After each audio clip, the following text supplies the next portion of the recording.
Pansin niyo po ba mga bossing ko na kayo po ay parang lagi na lamang inaalat or kaya po isa sa miyembro ng pamilya parang napakaganit ng swerte? Yan ay isang malaking katanungan. Ako po yung may isi-share sa inyo. Mainam mga bossing ko na baguhin nyo po kaagad ang pwesto ng mga papeles or kaya mga birth certificate, yung mga importanteng yan, maging mga titulo ng lupa or kaya yung ipon po ninyo mga bossing ko or kung saan kayo naglalagay ng bag or kaya ng inyong pitaka.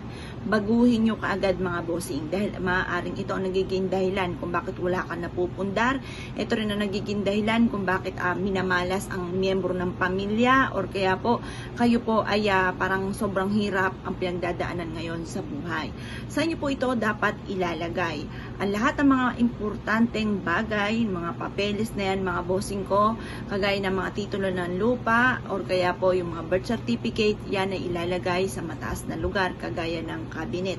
Sa mataas ng gawin ng cabinet ninyo ilalagay.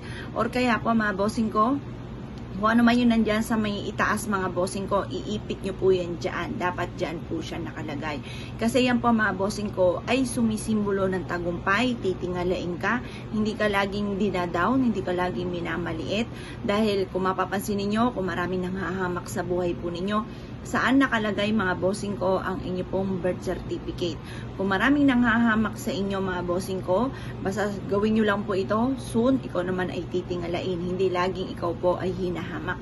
Hindi lagi ikaw po mga bossing ko ay dinadown ng inyong kapwa. Ito po mga bossing ko ay proven. Ngayon po mga bossing, pwede nyo naman itong i-share sa mga kakilala nyo na parang sobrang hirap sa buhay, na parang bigyan nyo lang ng payo na mas maganda na ganito, saan nakalagay ang kanilang mga birth certificate, mga titulo ng lupa, saan sila naglalagay ng bag, saan sila naglalagay ng pitaka. Yan po ay baka sa sahig nila inilalagay. Kaya kumbaga napakailap ng swerte at laging kahit anong gawing kayod ay sa wala't wala.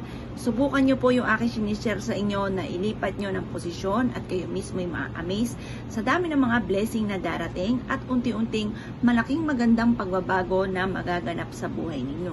Kung ikaw po ay laging hinahamak, soon mga bossing ko, iikot ang magandang kapalaran para sa inyong mga bossing. Subukan nyo po yan, proven po yan. Dahil isa rin yan sa mga ginawa ko mga bossing.